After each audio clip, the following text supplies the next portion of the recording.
This is the CHRILLCAST. I am Chris. And I am Andrew.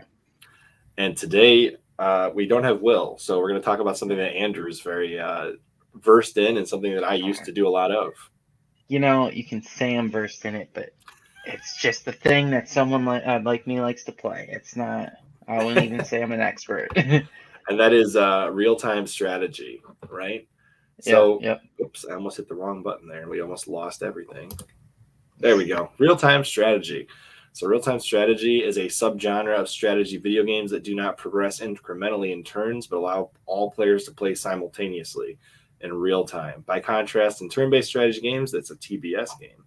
That sounds like, isn't that a channel name for something TB? Anyways, players take turns to play. The term real-time strategy was coined by Brett Sperry to market Dune 2 in the early 1990s. Wait, what? Really? Oh, Dune 2. Oh, Did you think you read Doom? Yeah. Okay. I was like, why is he surprised? Why are you surprised? No, that's why. Because I thought I said Doom 2. I was like, okay. What? Okay. Yeah, definitely not Doom. No, I was going to say that'd be a first-person shooter in early, anyways, id Software, all that fun stuff. So the thing that they were saying, and this was something you and I discussed before we started recording, right? Was this would only apply to anything considered to be a god game, or rather a omnipotent controlling style game where you're the top strategy for a whole civilization or like group of people. Definitely a unit. You can't be a piece of a unit. You have to be like in charge, like the general or officer concept, I think. Exactly. Like it doesn't disqualify you to have the ability to go into a specific unit and control them, but that can't be the only thing you can control.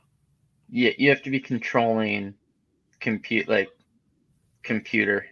units or something. Right.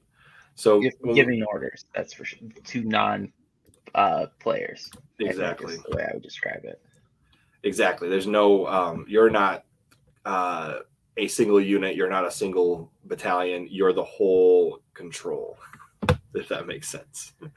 I mean, you're the whole battalion. Right, you're everything. You controlled the whole battalion. You're everybody in it, technically. Apparently, this game, Herzog, from 1988, is considered the spiritual, not spiritual, that's the wrong way, the precursor to real-time strategy. So I'm going to pull that one up real quick. Herzog. So this is a weird-looking one. I guess it's a German game, Duke. Okay. That's what that means. It's a strategy game released by Technosoft in Japan. So wait, the name is in German, but it was produced in Japan. Okay. Apparently, it looks like it's some war thing. So I'm assuming they just thought German was cooler for fighting. Fair enough. So it's got like a bunch of different units. You control them. I guess the prototype was on computers, and then they added the Sega Mega Drive sequel, which is Herzog Zwei. Is that right? It's Herzog Zwei. It was the first with a feature set that falls under the contemporary definition of the genre for real-time strategy, predating the genre popularizing Dune 2. So was Dune 1 not a real-time strategy game? That's the question. You know what? I think I actually played this once. I found this game in like the cupboard at my dad's house once, and I put it in the computer, and it didn't work out very well. Because I was like way too young to play something like that. It definitely looks like that's definitely the game. I definitely have played it, not effectively at all, but it looks like it would be that's definitely what I saw. Like I've seen like early on real-time strategy, and this does not. I don't think I can play this game. It looks very non-mouse based. I could be wrong, but it doesn't look like what I remember playing. I don't think it had good controls, if I remember the game properly. It looks like a tab and arrow key and like WSDA style game, and I'm just never good at those, especially not for a real-time strategy. But I could be wrong, and I'm sure there are mouse add-ons at this point in time since it's been around for so long. Either way, so what was your first, and I'm thinking I know the answer, what was your first real-time strategy game that you played? So honestly, It's tough. I'm trying to think of like what the actual ones are. I think Age of Empires type games, because the ones I remember from like when I was young, the youngest when I was youngest playing those games, it was definitely like they were educational about history and stuff. So I'm pretty sure it was all the Age of Empire ones. And then later, I think I really got into the Stronghold games. I don't know if you've ever played those. No, I haven't. I have no idea what that is. So it's basically like a castle. You could build your own castle, and it's just Is that in purely your Steam medieval. library, or is that you have a disc version? Yeah, I do have that in my Steam library here. I can find those. So the first one I ever played was Stronghold 2, and it's Okay. like, so it's they might have. Where's the store page? It is funny, like looking at your library. It's like bulk. It's almost all RTS. RTSs. Yeah. They're the ones that you can just sink so much time into and stuff. So it's like. So I can see why the Steam Deck is not very applicable for you. No, that's why I give zero shits about the Steam Deck. But like this game was so fun as a kid, and but yeah. Crime and Punishment. Now, I guess another question is like, it's full. This is full free build. So as long as it's one of the first games I played that was like that, I think. Do you think that Civ qualifies as real-time strategy or simulation or both? Both, I think. Both, okay. Because I know Civ has some elements of both of those style of games. So you went from Age of Empires to Stronghold, and the reason you went to Stronghold was what? I bought it. I'll be honest. This was back when I didn't have internet really well. So, you're over at Walmart and you're looking what computer games exist. Oh shit, Right. this thing's medieval castle building and fighting is like looks cool. I'm gonna buy it. You're in like middle school, Right. and then you're just playing it and it's just like, oh, I'm sinking so much time into this, but it's fantastic. And then at the other time it's like I don't. Now this is the real question. I guess Total War, those count, right? I would think so, yeah. They count. I know there's a turn-based element, but it is still an RTS when it comes to combat. Is how I would say yes. I would say that one probably counts for. Because this game sunk way too much time into. If anyone wants to, people can judge me, but at the same time, the 61 hours I have on this from Steam is only 61 hours on Steam because I had the disc version. Right, so you spent way more time with the disc. Yeah. And then if anyone wants to really judge me. Oh, you're going to show us your Crusader Kings? Crusader Kings 2. Almost 1,000 hours. That's a lot of time. Yeah. What about 3?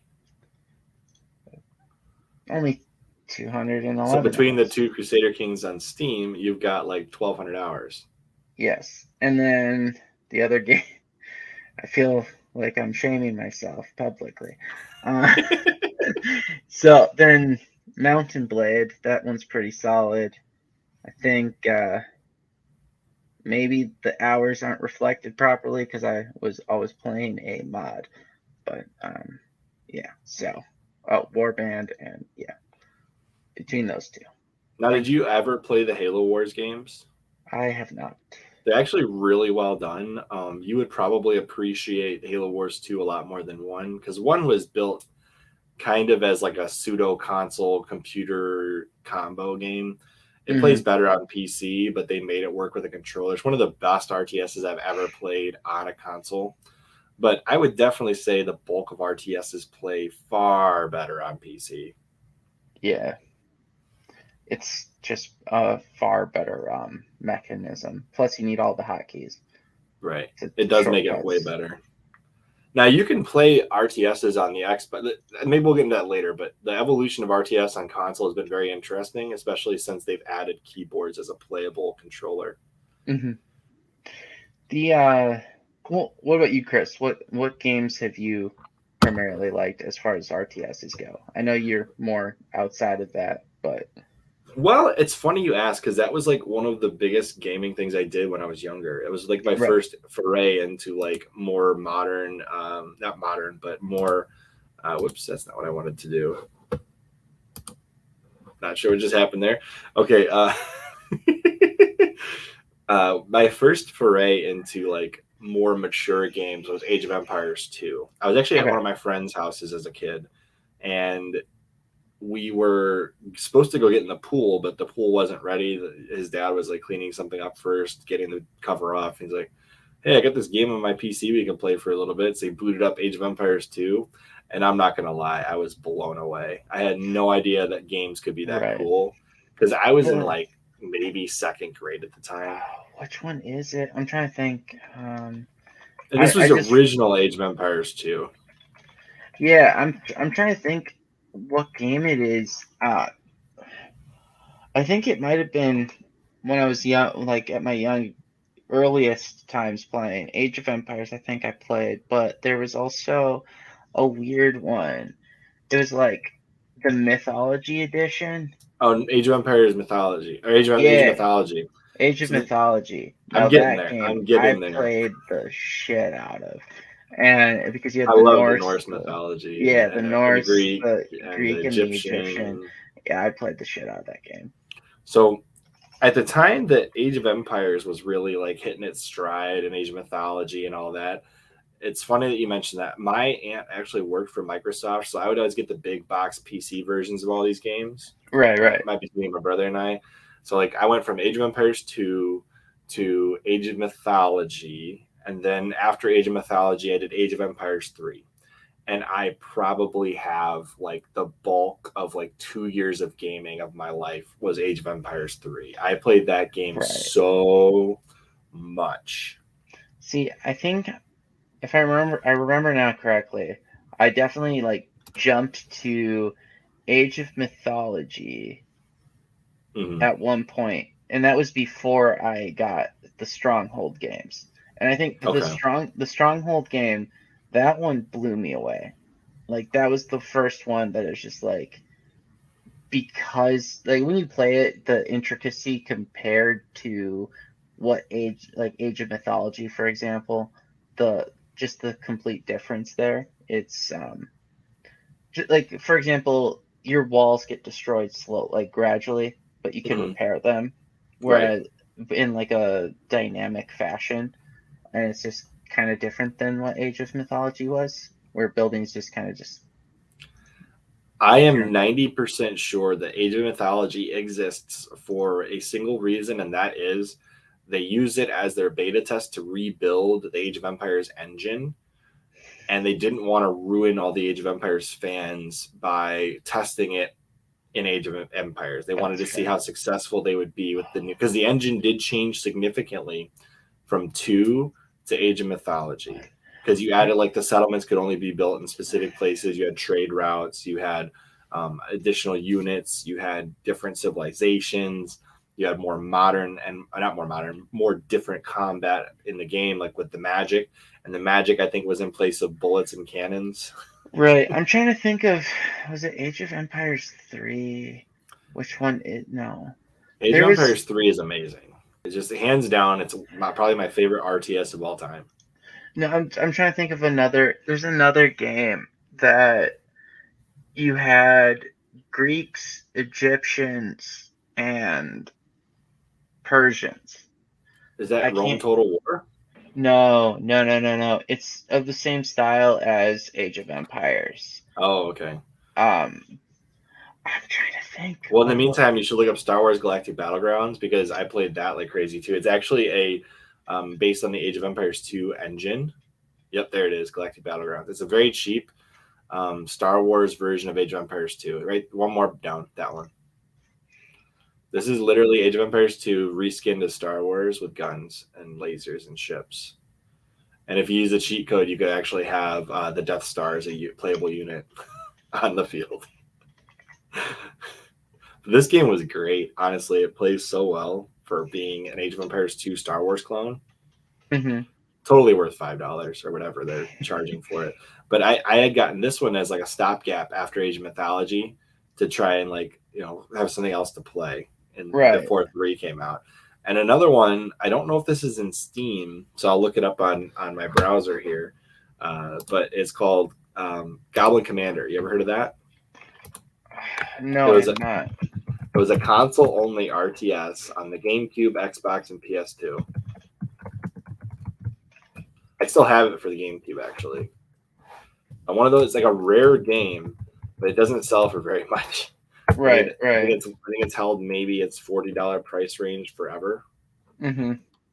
Yeah, Goblin Commander Unleashed the Horde. It actually got like a small release on the GameCube because Nintendo was like, I don't know if we want this on our platform. It was one of those deals, but I'll pull it up right now, see if you recognize it.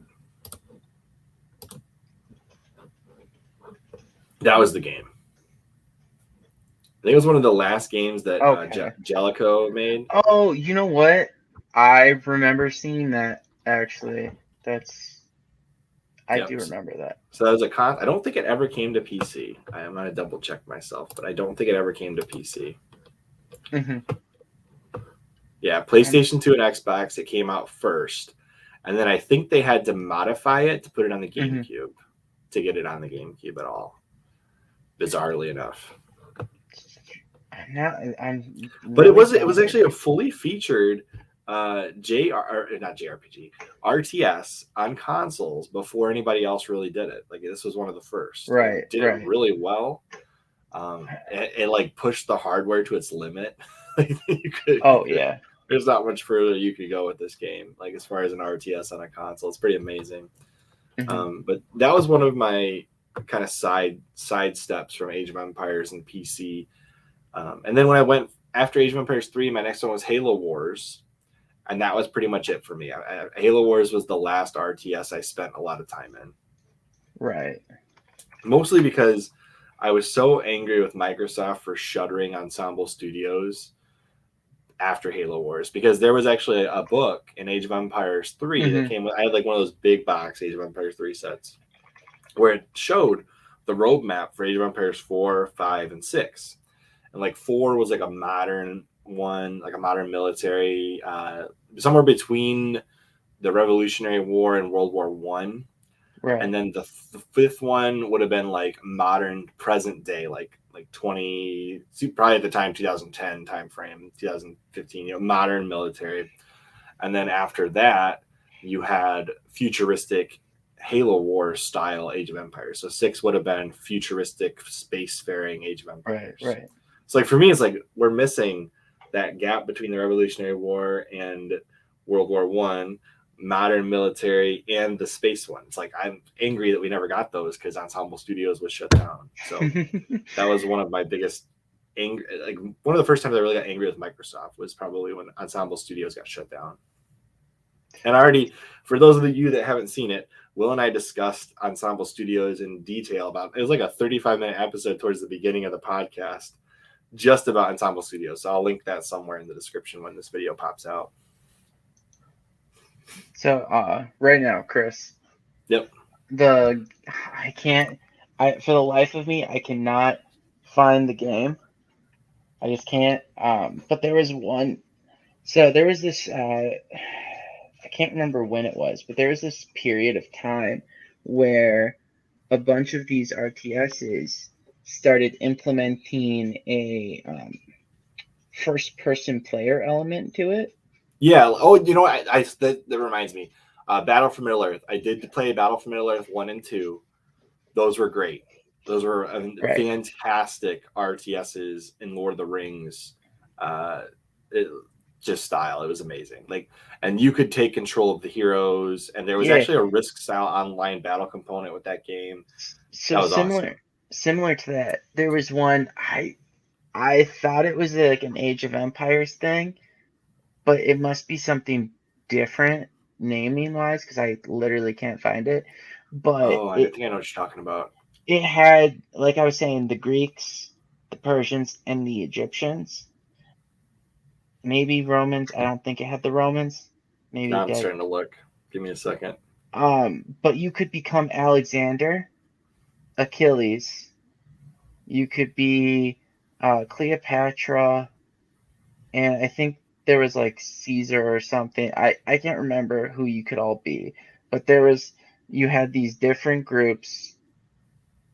You could play at, like, you could Was it jump between Imperiums?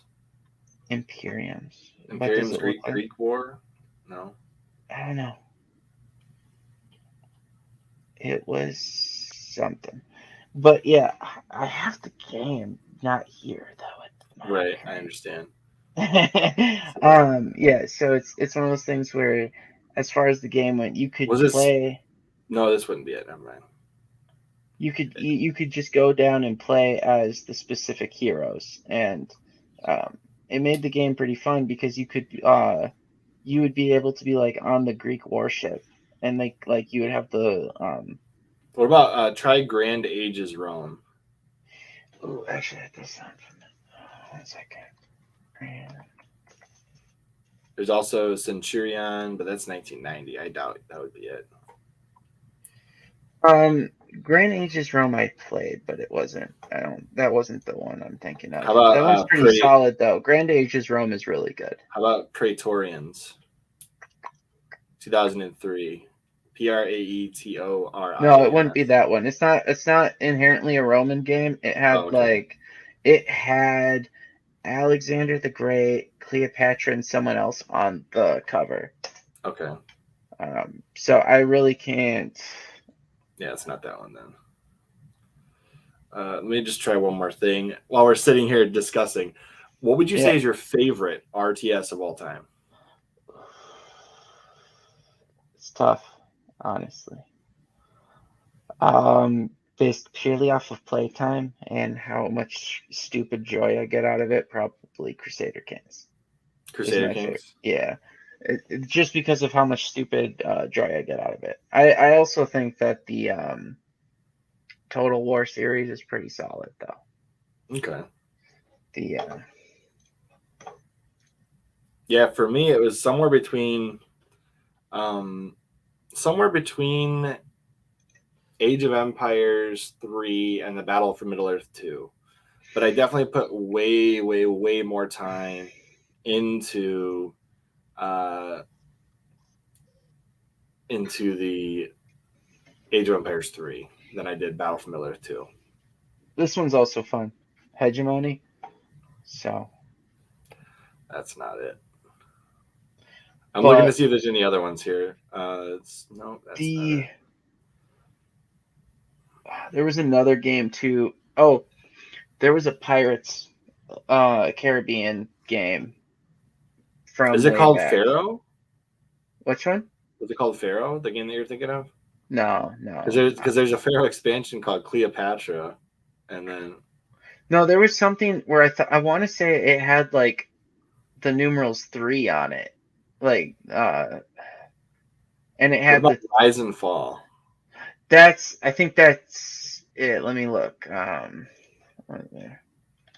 Rise.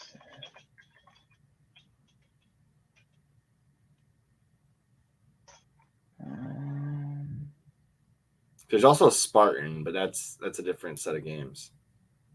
Right. What does the cover look like? Rise and Fall? There's also Imperium 3, The Great Battles of Rome. Okay, so I think it is Rise and Fall. Okay. But I think it's 3 or something. Or does it have more than one?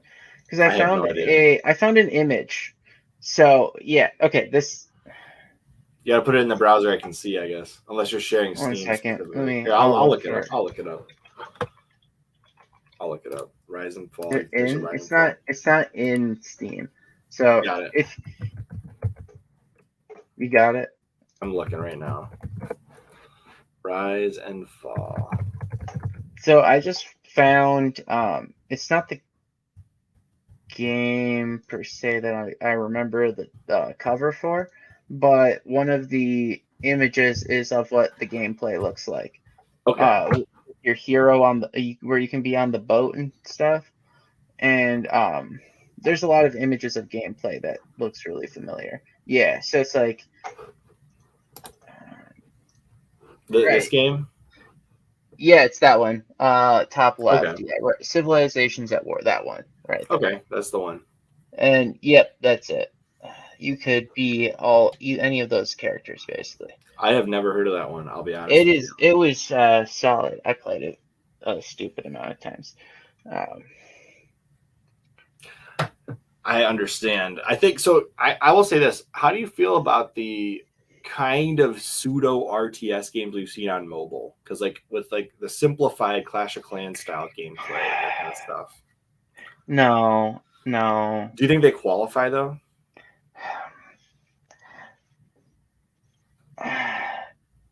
Or do you really feel like a PC I feel like it's polarizing, right? I feel like it's polarizing because you aren't. I feel like you're not truly controlling the army fight the combat. I guess I just don't feel like you truly can control combat. Do you think it could be implemented well on a touch screen though?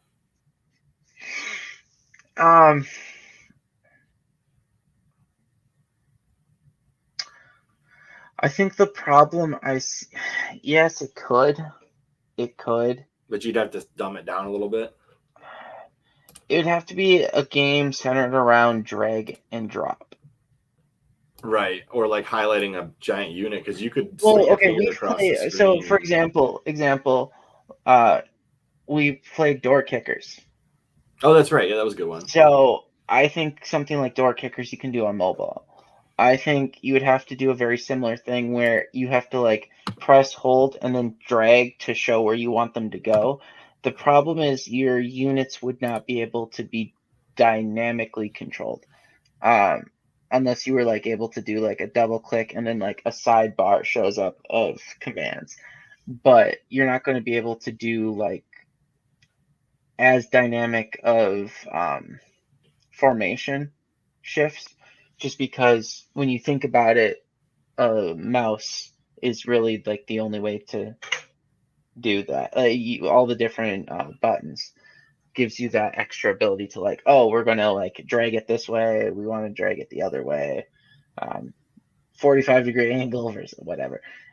So I guess here's the question that we need to answer at this point. All right. What makes an RTS, and what games do you think of when you think of the name RTS? Is there a specific set of requirements that makes it a good RTS or a bad RTS, and what are they? So, or did I ask too many questions at once? I think that's a lot of questions, but all right, let's start with the first one. So, what makes an RTS an RTS? What makes an RTS an RTS? You're controlling what I would say is a team, right? You have which we kind of talked about earlier. We touched on it earlier. It's you're controlling a team of, I would say, obviously just drones, right? They're drones, right? Because they're worthless without you. You might have a little hero in there too, but for the most part, yeah, they're all. Well, I mean, but I'm saying drones as in they're computers. They're not a human player. That's correct. Yeah, I agree. Right, because if that's the case, I'm going to have to go and say that Mag Online was a RTS when it was a first-person shooter that just happened to be very dynamic in its teamwork aspects. Tons of strategy, but it's not an RTS, so to speak. Same thing with EVE Online. It's an MMO, but you're only ever controlling one spaceship. So I wouldn't want to say that just because you can form fleets with other people that it's an RTS. Nobody can be the all-powerful, omnipotent ruler of the ships. Yeah, so it's it's not really an RTS because you're just doing you. You're not.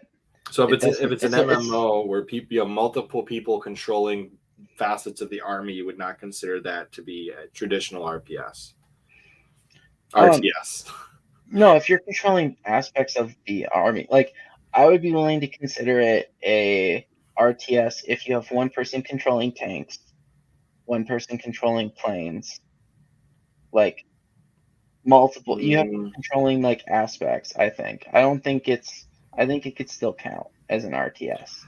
I think if you had multiple factions, not a specific unit, but if let's just say I controlled the Romans and you had the Greeks and we teamed up on the Egyptians in a game.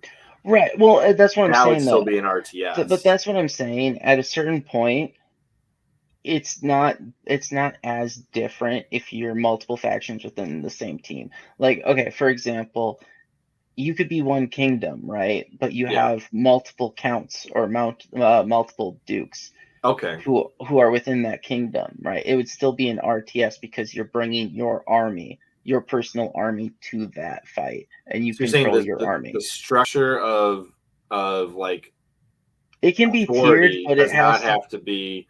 You could have a multi-level marketing strategy of people. No, I mean you can as long as it would you would consider it an RTS if you removed the other players on your team.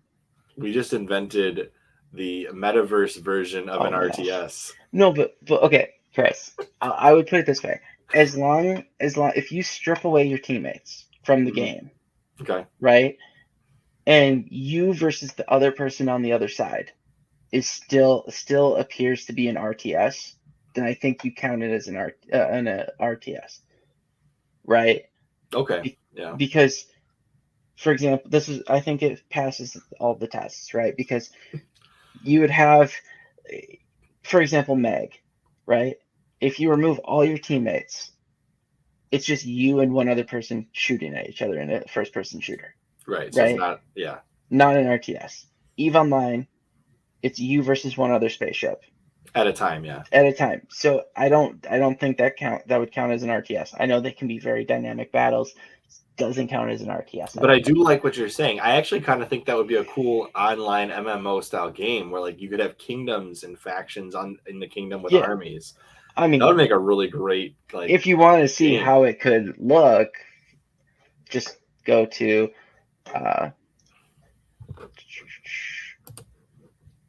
Mountain Blade Bannerlord. Is this basically that?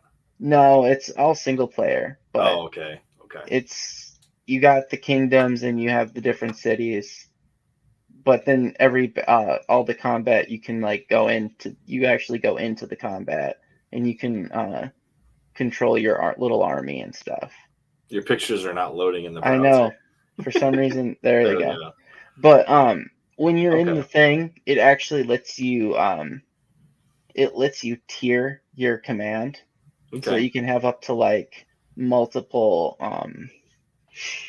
groupings of units, and you can put like your different companions in charge of it, where that could just as easily be a real person. I think in multiplayer you can have that be a real person. So I mean that counts as an RTS in my book. Okay. It's just and I mean like that's where you split it up based on someone's controlling the cavalry, someone's controlling the archers, someone's controlling the infantry. So I think that would count. As far as what was the other parts of the question? You had one that's like, what do I think of when I think of an RTS? So let me define an RTS for myself real quick. So RTS refers to the fact that your strategy is real time. Your opponent's moving at the same time as you. There's no turns, right? So that's the first part of it. And the second part of it is the fact that it's a strategy game. So in a strategy game, you're not a single unit. You have an entire military or economic thing going on where you're controlling large groups of people, Civ style or Age of Empires style, where you're like omnipotent overlord of the area. It's like for me, anything where you can control a large population of units in a real-time battle or whatever it is, conflict, that would be a real-time strategy in my mind. Now, I agree. If you introduced MMO elements, it doesn't necessarily make it not an RTS, but you can't change the way the gameplay works. So if your gameplay loop includes multiple people controlling a single unit each, that would not qualify. But if it's, 3 factions fighting together against another faction or another set of online opponents in an MMO, that would be fine. It would still qualify as an MMO. Right. It's basically what we were saying, where it's like teamwork does not disqualify it from RTS. Correct. But if you versus one other person does not count, like would not be viewable as an RTS. It's not an RTS. Right. If you can break it down to the components where it's just 1v1 and it's not controlling a whole population, it doesn't count as an RTS. Exactly. Now, if your ship to ship turned into like the crew of the ship could fight on the board the other ship, or like for example, let's say you had a pirate ship game where you had a crew of pirates. That's a game that exists.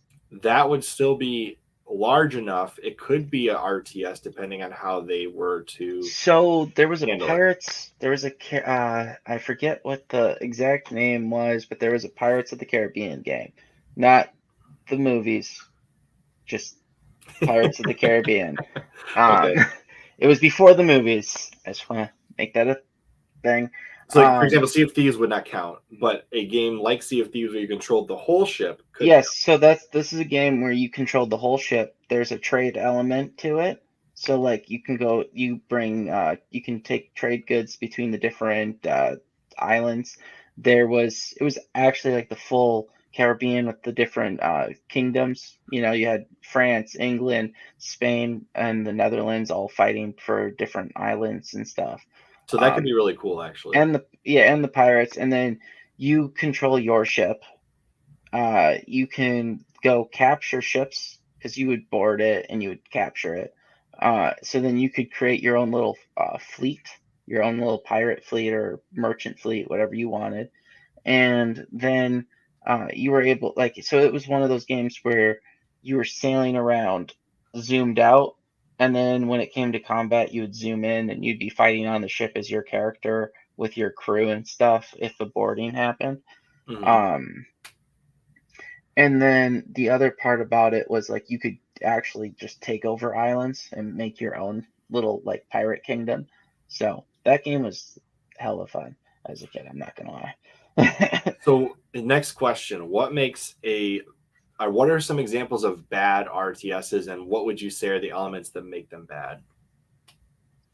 Bad RTSs. Honestly,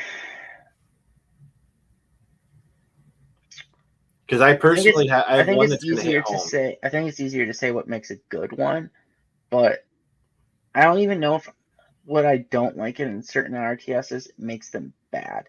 I think I'm just very biased. I think the Titans expansion of Age of Mythology makes it a bad game. I never played that part though. So that's good because you wouldn't have your whole mindset tainted. Because I think that's the element of an RTS. What did they expand into it? So the Titans expansion of Age of Mythology added like full blown like mega sized units, Titan style, that could just wreck. I think when you get into the meta of a RTS and you add these OP units that are just like they're straight up units, like that can really mess with the gameplay loop and kind of destroy what's there. I'll then agree. You're spending the whole game building a Titan. I agree that I hate the concept of Titans. I think I'm one of the people who just kind of prefers the dynamic of the more simple units in the game when it's like just maneuvering and all of that. More so, I've never been like a big fan of the heavier units, but that's just my preference. At least because once you start getting into like for example, World War II, you start getting the big heavy tanks and stuff, and that's different though. Like, when you have a unit that's just like a Titan-sized unit, I think that kind of ruins some of the fun. Like, here, I'll show you what it looks like in the gameplay. It's not. I think the game is fine with the added on civilizations. What do you think? I just hate the units of the Titans themselves. What about well, I know that Iron Harvest, the one that's based off of Scythe, basically. Okay, let's stop for a second. The reason why the Titans expansion is bad is because it negates everything the Age of Mythology, the base game, did. Okay. So it's because it's clear that it wasn't designed with them from the start. Exactly. Like, I don't like it when an RTS adds something that kind of like nerfs everything else. That's fair. But that's an expansion complaint. I don't think that's an RTS complaint. That's probably true. That's a fair point. Oh, because I can't. the complaint about Titans is about them not being designed to have Titans and then adding it. That is not what I wanted to do either. My goodness. I cannot get this image to look big. Here we go. See, I'll show you this image of what it looks like. Okay. I think right here. That's what it looks like. You're basically putting this giant, almost like Gundam-sized unit in front of your army to just wreck it. It's like if you made, honestly, you know what would make a good RTS, like a very asymmetrical RTS, would be Attack on Titan. Mm-hmm. That'd make a really cool asymmetrical RTS. I think this complaint is a valid one. I just don't think it's an RTS complaint. It is though, because it's a thing that was added. I guess it's kind of like when you change the meta of a game so far. But like that's the thing. It's not maybe a complaint. RTS updates are what I don't like, because a lot of times RTSs are really well built on the onset. Yeah, you don't like expansions. The additions. I think expansions to the RTS is where it's bad, because they're trying to make money off of adding content, and the only way to make you want the content and on average, the easy way to make you want the content is to make it where it is a necessity to get it. Yeah. So like you need it to compete, or it's just one of those things where it completely the power dynamic is weird. So what the hell? So like every civilization got their own Titan essentially. Okay. And that was the whole change. It was like, and then the whole time you're playing now, it's changes the point you're building up to making a Titan. Kind of like how actually I can't think of any other game that turned their gameplay this much of a change as this one did. Like it really changed the goal of the game. So it could have been its own mode, but instead there was no way to undo the Titans expansion once you've added that, because it's like the core gameplay has changed. What would you? Okay, so I know what you don't like. What would you say makes a strong RTS? Well, I think a strong RTS, and just to clarify too, that can be broken up into a couple different categories. Like what makes a strong, like compelling combat, makes you want to sit down and play it longer, like all of those things, because it's like. Because there's many types of RTSs. I think you can have asymmetry and it can still be good, but you have to balance the factions and what they're good at in a way, and it's very hard to do, but you have to balance them in a way that there might be like a lesser lower unit for this faction, but their mid-tier units are really good, and then the heavies are good in different ways. Like this one's great at dropping walls, this one's great at dropping buildings. You know, this unit's good against cavalry, this unit's good against, I don't know, tanks, depending on what game you're playing, right? But it's got to be balanced in a way that no matter what strategy you're using, there's a counter strategy you can take. And that's a hard thing to design for, and that's why we get these updates that change the game. Not necessarily the Titans expansion, but that's why you get these updates. So for me, it's having enough meta that you can counter whatever strategy is coming at you, but not having so much meta that there's like these like glitch strategies you can take where, like, let's just say you're just building up this one thing in the background that nobody knows is going on, and like it's an automatic win if you do this. Like those are the kind of metas that I'm like, that's just, it changes the game and makes it bad. What I kind of think of when it comes to I'm gonna get this game. That looks awesome. Yeah, you should. It's fantastic. I want to play this. I like the art style. That's what's selling me right now. Of course you're gonna like it because you like Scythe. I've never played Scythe. I've never played it. Oh, you haven't? No, I was just never stared at it on the board game shelf, haven't you? Pretty much. Yeah. Every time we've had an opportunity to play it, I've just never been there. I think the board game has a cooler theme and concept of what it's supposed to be than the actual gameplay. Hey, there's a Starfarers of Catan digital or CD game that I've been trying to get. Do you want to know what would be better than that? What's that? StarCraft? No. Oh, Stellaris. Okay. But so for me, when it comes to RTSs, I have to say that I separate them based on Company of Heroes, right? Where it's just a campaign and I like campaigns I like games that are just campaigns, honestly, because I'm a single kind of guy. Where it's only a campaign and then you have just regular combat, like multiplayer PvP. Because I love the scenarios they come up with. So there's those, and then there's games where it's like a grand campaign with multiple factions on a dynamic map, and those are cool too. Now those are the ones that I prefer, because I only want to really play the campaign once, but the dynamic map ones I want to play multiple times from multiple perspectives. To get the different endings. Well, the ending is fluid, right? It's about trying to play it differently. For example, Stellaris, the one that's on the screen right now. Mm-hmm. That game you could play it's a lot like Civilization, where it's like you can do the science victory, which just makes you OP. You could do the going all out with mass blob of ships concepts. You could be trying to just be a smaller little nation, kingdom, empire, whatever you want.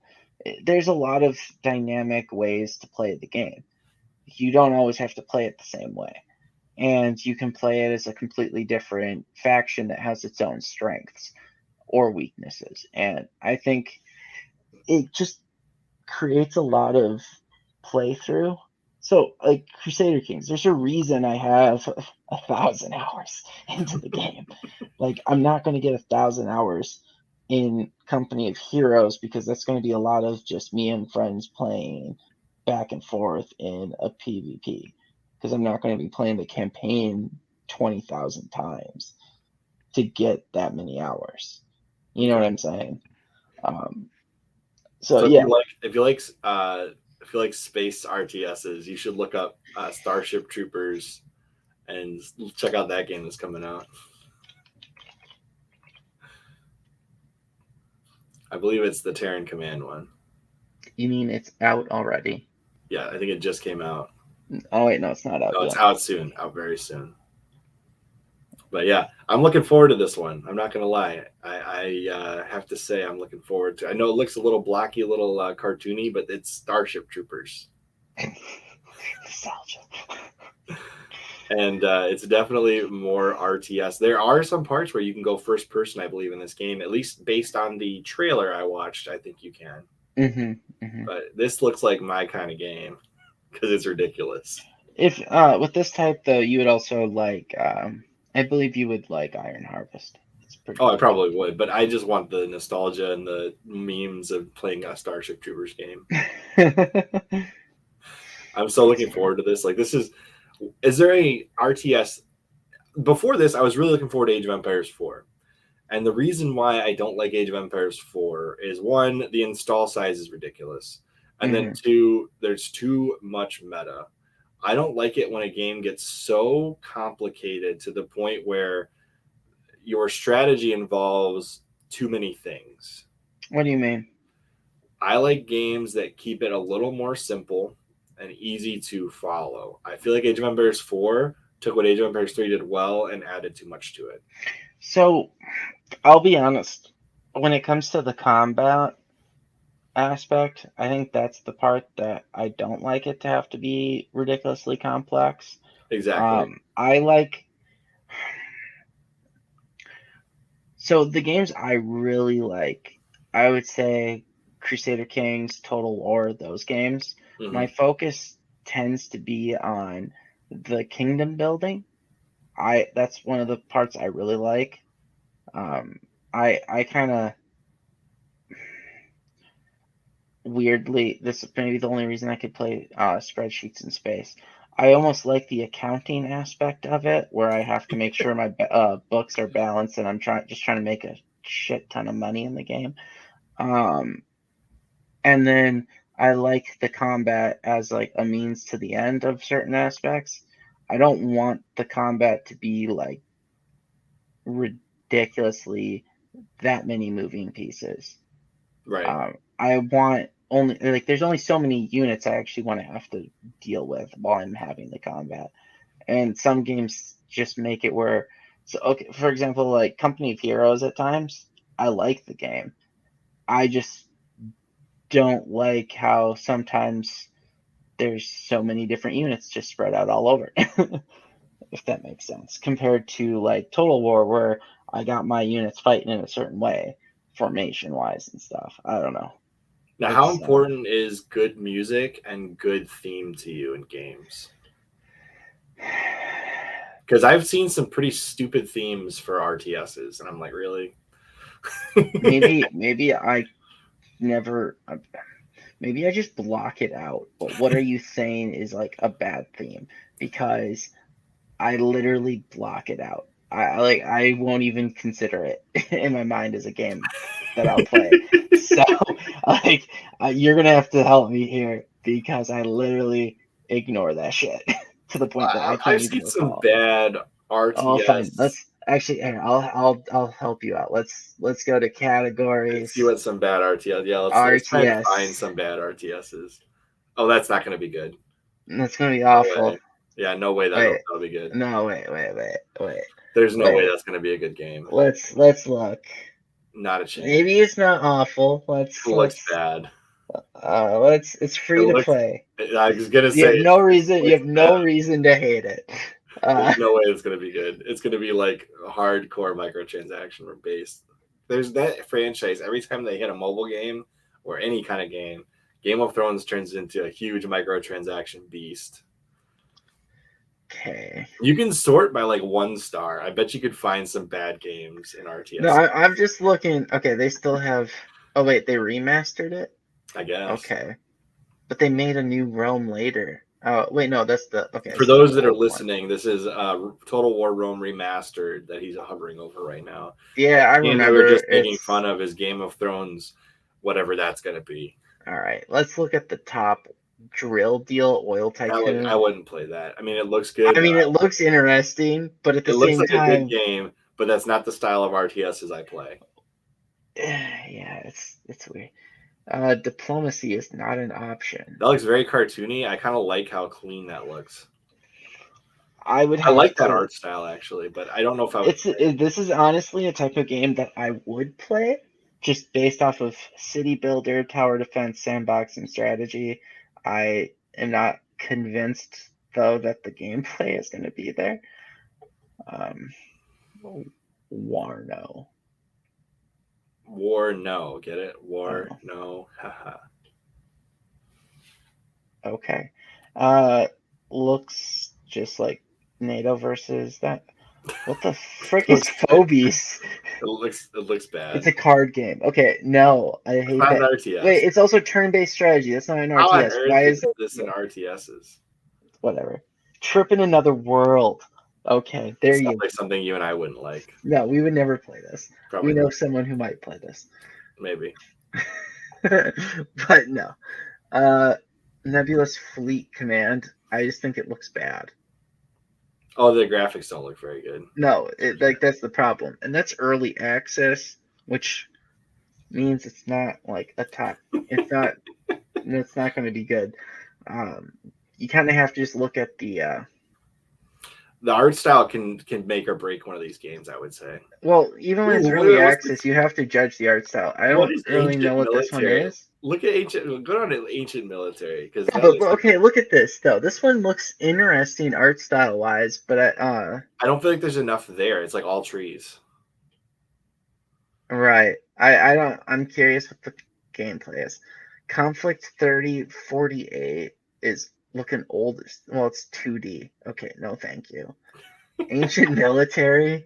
I know. No. I was looking on that. I was like, what is that?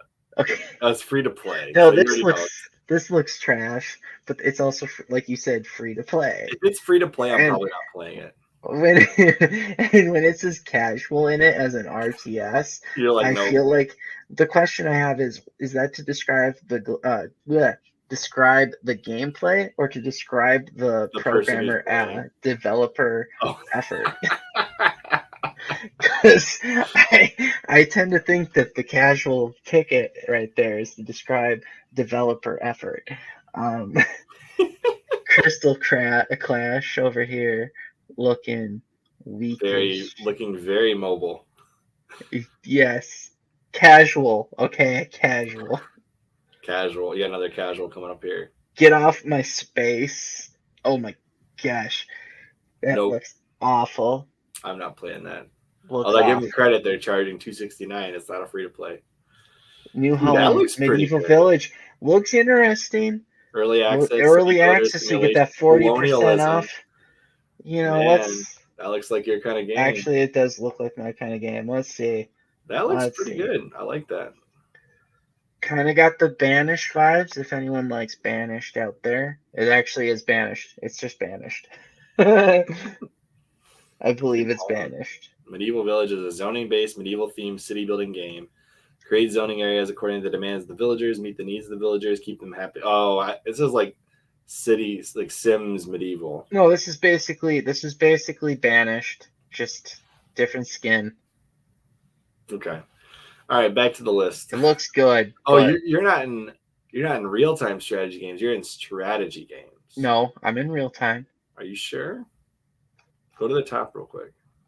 RTS. Okay, it does say RTS, but scroll down. When you click on it, it says strategy games. That's why I'm confused.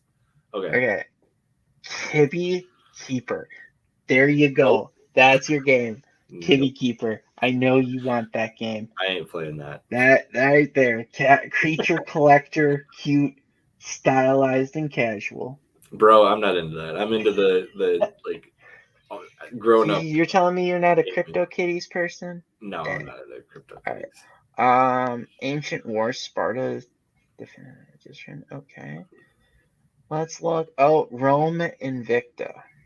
So if you go to top rated and go to the last page. Oh, maybe we should let's not top rated. Let's do top sellers. Okay. Let's see what the Warhammer 3 is still the top seller. Really?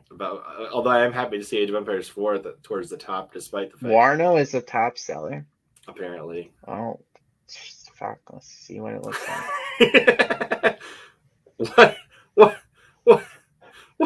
What's going on with this? It's supposed to be like Cold War. Oh, is that realistic, immersive, breathtaking? Warno is the ultimate World War III battle simulator from the masters of strategy. Little did they know. A Cold War turns decisively hot as you command hundreds of units on a beautiful and brutal battlefield. Let's see what this thing looks like. Outsmart, outfight, and lead your forces to victory. Let's look at the art style. It is beautiful. Wow, that looks way better than I thought it was going to look like. I'm surprised. Why did we jump past this one? I can't remember. Early access. Oh, yeah, early access. That's right. It's actually really positive. I might have to buy it. Causing Andrew some wallet issues while we're on this podcast today. Maybe. As you could see from my library, these are the only computer games I buy. It actually does look good, but joke's on us. This is all concept art. Is it? No, actually, that looks like concept art. I'm not gonna lie.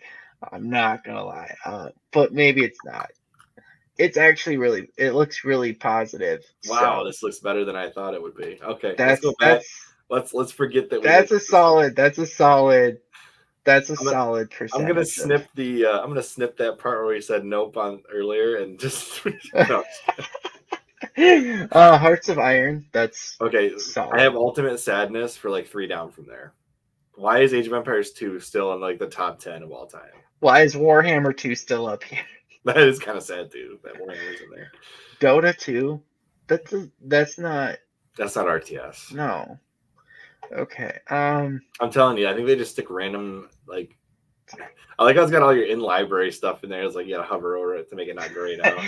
As you guys can see, when I buy Warhammer, just regular Warhammer, someone's buying. Wow. And it's people are buying $60. What the heck? It's still $60, so it sells. That's sad. Someone must be buying the bundles.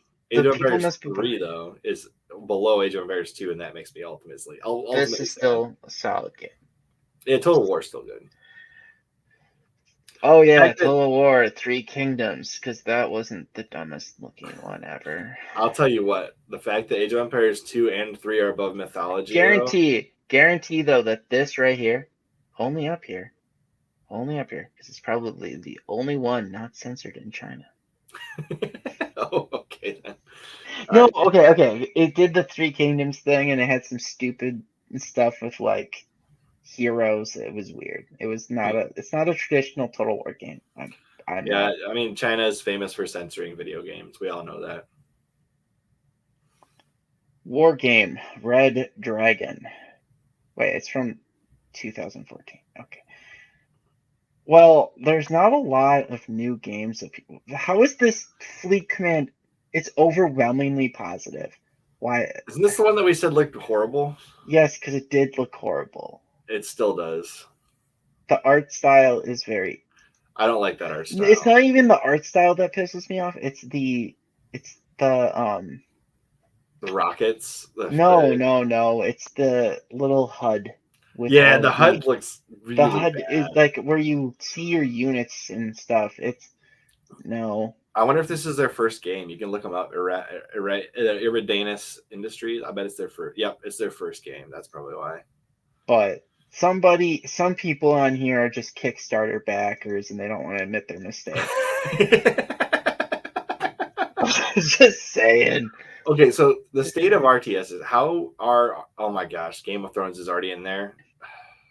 That makes me sad. Okay. Now this looks cool. It does. I'll give this I feel like Admiral Dreadnoughts. This looks interesting. Has to match it. When you have a game like that space one, the HUD has to look like it matches the art style. Well, not just that, it has to, if you're doing something that's futuristic in space, the least you could do is make a HUD that looks clean, like it would be futuristic. And not something like a from the line from the 80s. Yeah. It's like war games over here being played in this. Oh, geez, that's funny.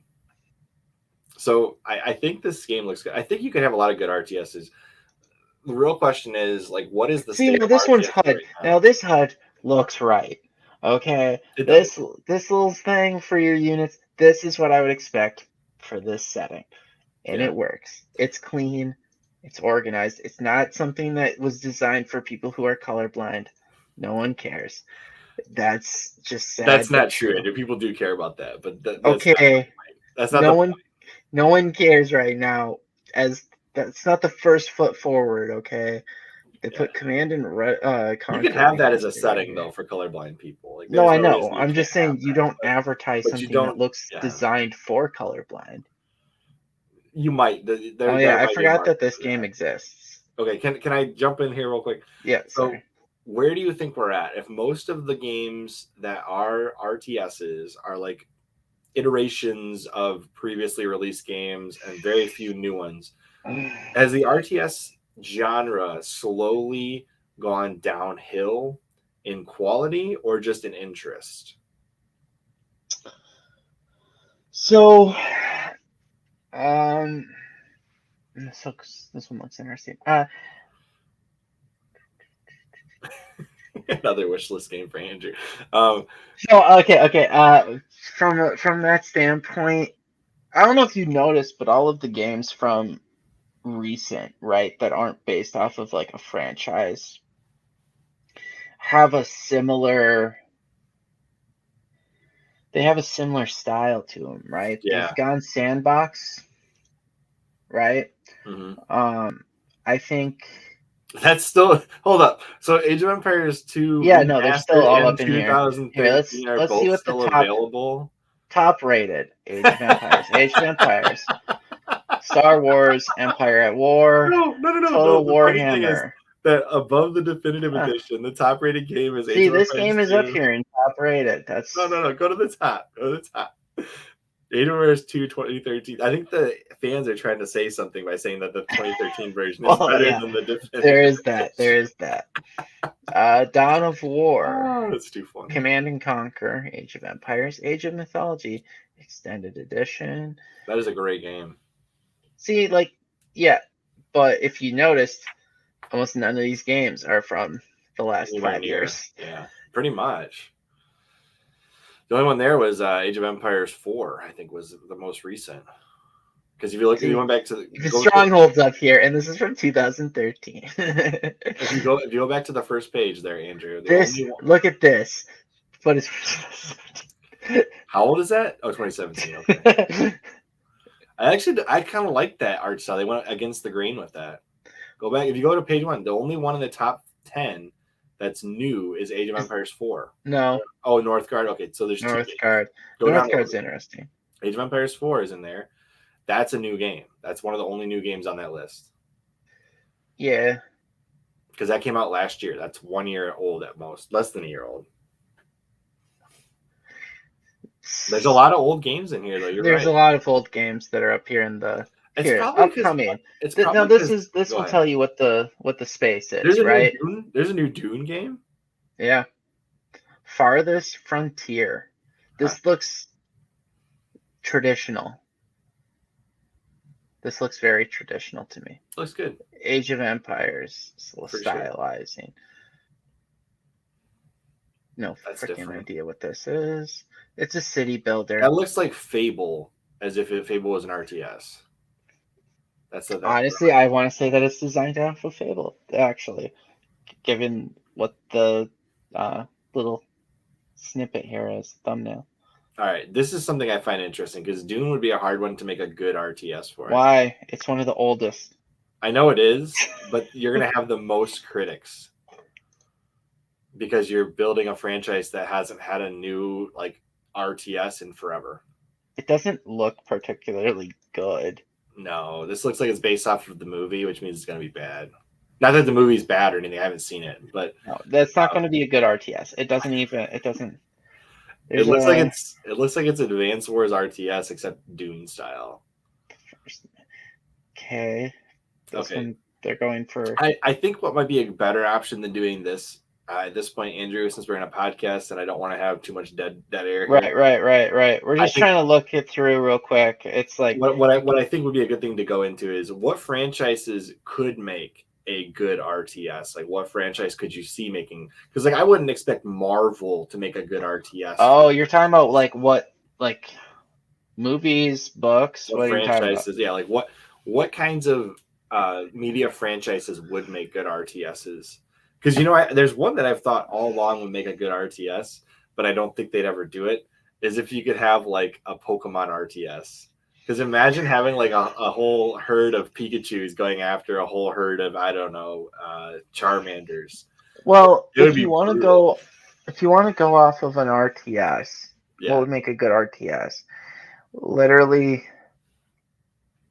Lord of the Rings. Yeah, obviously. Well, they got Battle for Middle-earth too. Yeah, they've already had a good one. You've already got them for Star Wars. Yep. Game of Thrones has this Empire at War on top of the Battlegrounds. Game of Thrones has that piece of garbage coming out for it. But obviously nothing's going to beat the Mountain Blade Warband mod for Game of Thrones, so there's no point to making a Game of Thrones. I want a Transformers RTS. Why? Because you could literally mix these Titan robots. What if you did it right? You have the humans and the Autobots, and then you could have the Decepticons and robots. What? I'm trying to think of a good franchise. Titanfall would make a good RTS. You could transform that into an RTS pretty easily, I think. That world. Yeah, it might honestly be better since you wouldn't be concerned about being one of 5 people in the gameplay. Right. That's me trying to shade at Titanfall for a second.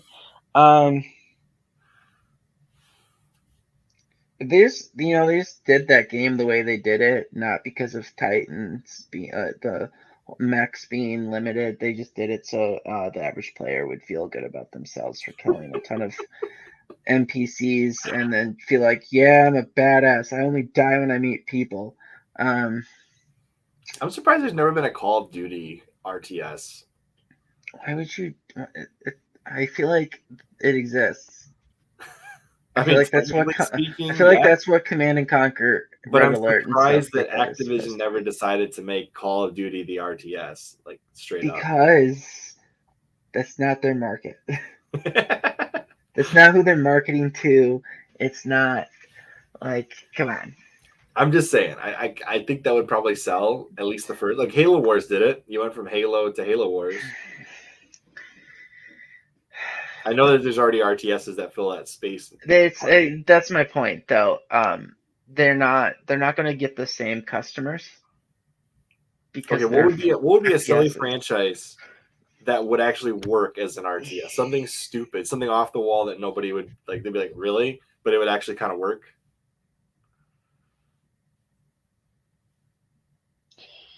Demon Souls. Yeah, that kind of would. It'd be really weird, but it would work. They'd have to make it where you have like a group that you're bringing through. Yeah, like a escort mission kind of a thing. What are you thinking? Yeah, that would kind of work. I would agree. That would kind of work. I think that's the only thing I can think of because of how crazy like getting ambushed all the time would be. I was just thinking the Shin Megami Tensei games would work as an RTS. I wonder if there is one. I'm gonna look real quick. Just give me a second. I don't think it counts as an RTS, but the game that looked really good that never was made for Vita. Ruin or Lair or whatever it was. I have no idea what that is. You don't remember? Oh, let me look it up. This is fun. You never heard of this game? It was the main reason I wanted to, or Rune or whatever. Oh, you know what? I take it back. I think there is technically an RTS for Shin Megami Tensei. I think it is Shin Megami Tensei 9, or maybe it was designed to be an RTS. Yeah, because it was like meant to be like an MMO RTS, and they had to remove all the MMO elements from it. Oh, really? Yeah. So it's some parts of the game they have RTS minigames. So it's kind of an RTS. It's not truly an RTS. That's right. So I do think that a real-time strategy in the Shin Megami Tensei world would work really well because you've got factions of demons and angels and all kinds of other stuff in this game. It would be actually pretty awesome to see this game come to life as an RTS. Okay, I found the game. It was Warrior's Lair, I think. Can you share it or no? Yeah, 1 second. But I think a Shin Megami Tensei RTS would be fantastic and really cool, actually. I'm about to send this to some of my friends that are Shin Megami Tensei fans. We need this. That would be a great spin-off.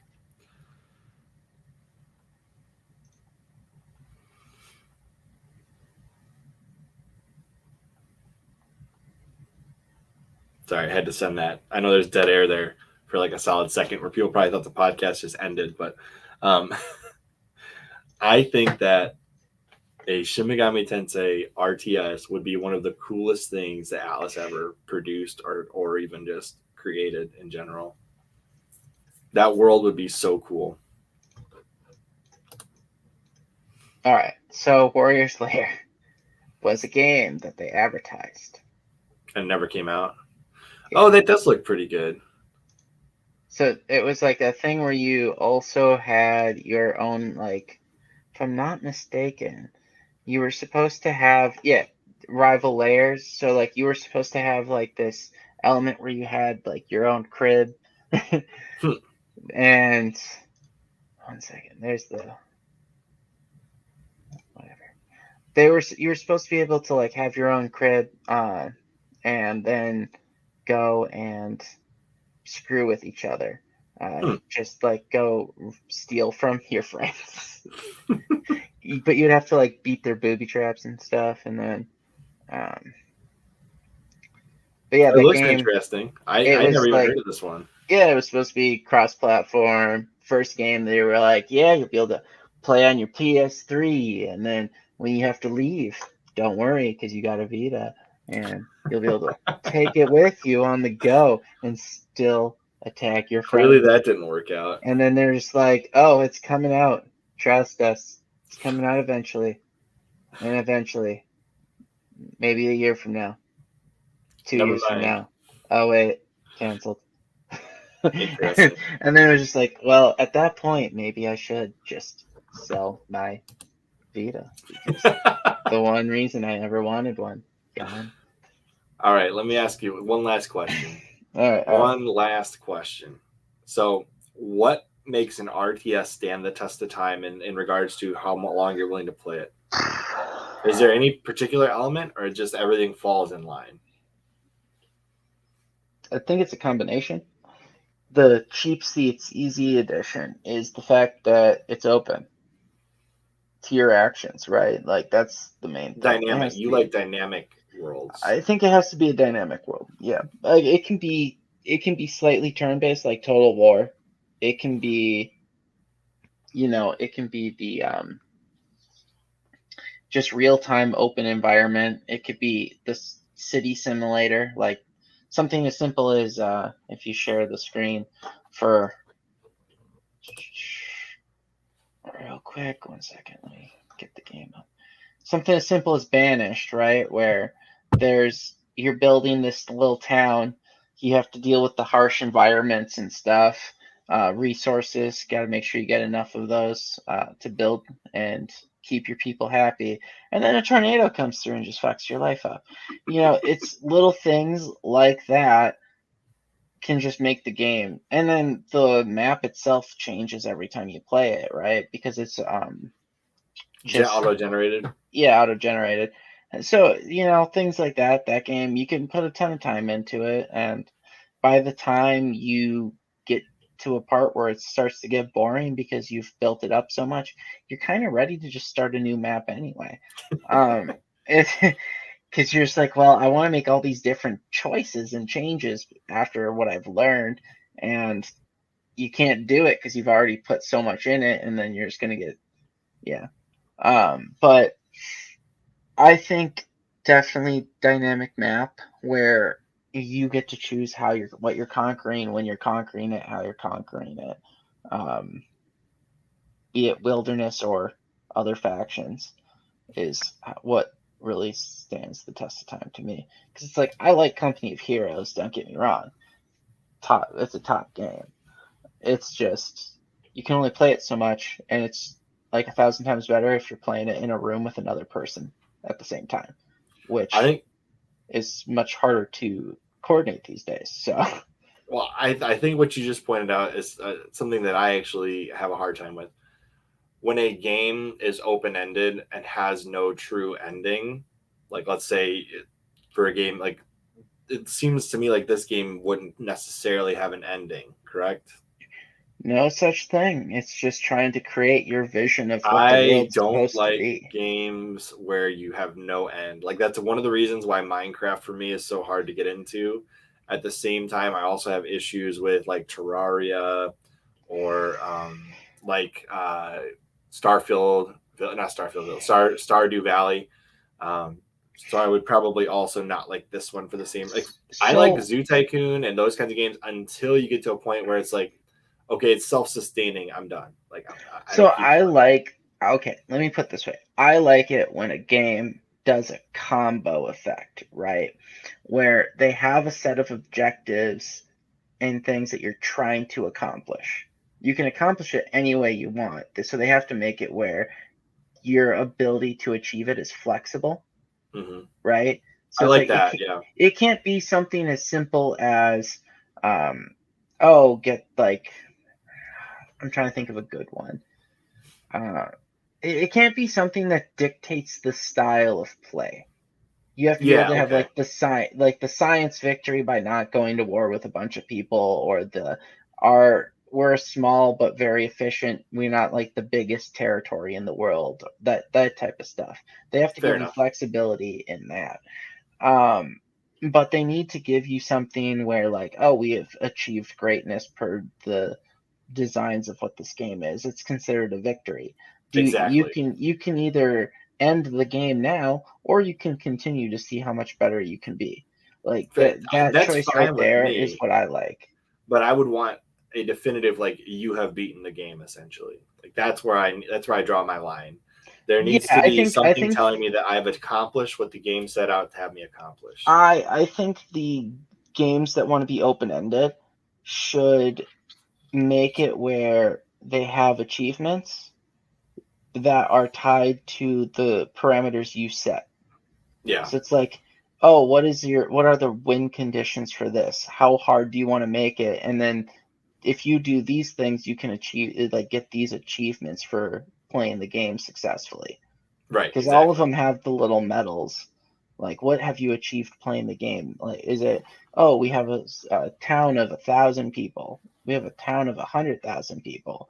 Both are achievements. So it's right. Makes sense to me. Well, I think we've covered the full spectrum of what I've set out to. Is there anything you would like to cover before we get done with this thing? No. I just have to now go and try to forget that I put a bunch of things on my wish list. We should probably give like one recommendation before we end. Like, what game would you recommend for anybody getting into RTSs today?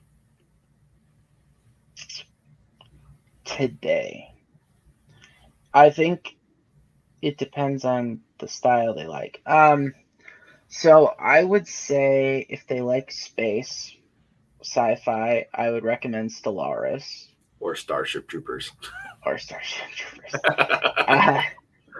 If they want a simple pick up and stop type of game, I would recommend Company of Heroes. Okay. If they want a game that is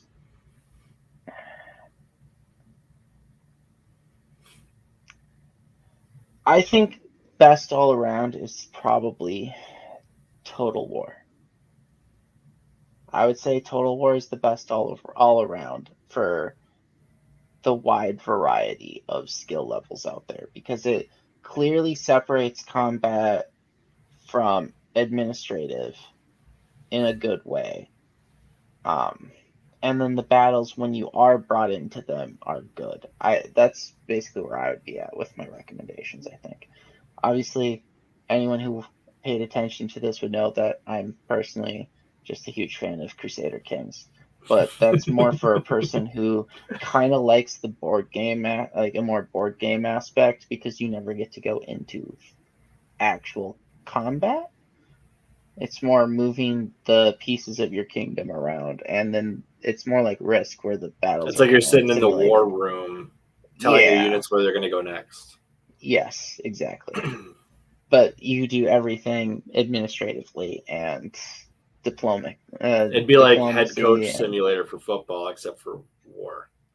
Well, for nation in general, yeah, and for kingdoms being built, and because there's a lot more aspects to it. I'm just saying, like if you were to try to find a comparison, instead of being like the football game, you'd be like head coach simulator, general manager simulator, GM manager. Okay, fair enough. Yeah. No, because there is a game called Head Coach Simulator. Did you know that? I assume there's a football manager for soccer. Yeah, that's what I'm thinking of. But there's a head coach football one that didn't do well because in the States we don't care about that kind of stuff. Well, yeah, American football is going to be a shit game for that, just because, salary cap, and there's no like academy stuff. The draft is too big of a deal. Fair enough. I would say you can't go wrong with the classics, like any of the just not Age of Empires 1. I'd stick to 2, 3, or Mythology. I wouldn't go back and play the original. It's too slow for me. I just can't go back on certain graphical things. I don't know. Maybe I'm just. Oh, I mean any of the HD versions, like not the originals. Like, but Age of Empires 2, 2013, obviously. Don't go Definitive Edition. I'm not. That's the version I actually have is Definitive Edition, or 2013 for some reason. For some reason, it's the art style to me with Age of Empires. I'm not a fan of it anymore, just because it feels dated. Feels dated. Okay, I mean that's fair. That's just me. I feel like maybe it's just the fact that I've seen other games that do much more dynamic towns, villages, and stuff, that it's kind of like. It feels too samey, the old Age of Empires games. Yeah, it seems like they haven't really tried to up it into anything. Like, I don't know. It would almost I feel like it'd be an easy in though to RTS if you've never played to jump into Age of Empires. It does a really good job of dropping you in, teaching you the mechanics. Just don't go to multiplayer first. Go campaign first. You know, you'll get wrecked on the. If you want an easy one that's fun to just kind of build and stuff, I would recommend Stronghold. It's as we fun. sit here and advertise Banished for the last 5 minutes. You know what? This person this thing was early access, one of the few that didn't burn me. 161 hours, you must like it a little bit. I played it a decent amount during college, and one of my roommates would laugh at me when I was yelling at the thing for the tornadoes that destroyed my town once. Because not just one, but two at the same time. And then a fire happened. And my roommate came in because he just heard me yelling at the computer game. And he was just like, what's happening? And then he saw the tornadoes and he just started laughing at me. And it was just like, I don't know. What's the stupidest thing that's ever happened to you in RTS? I guess we could do that real quick and then we'll call it. Stupidest thing that's ever happened to me in an RTS? Fucking Banished, bro. Do you know what those tornadoes did while they were at it? What? For some reason, the stars aligned and it hit all of the food storage. Because there were two tornadoes that just happened to go in the perfect directions. They wiped out all food storage. So did your civilization die? Yes, because it became winter time and there was no salvaging it. Because I was at a point in the game where the whole logistical aspect was vital. And then they died. The whole village died. And it was unsustainable. And I had to start over. Ooh, that would suck. Yes. Probably the dumbest thing that ever happened to me was I was in a match of either Age of Empires 2 or 3.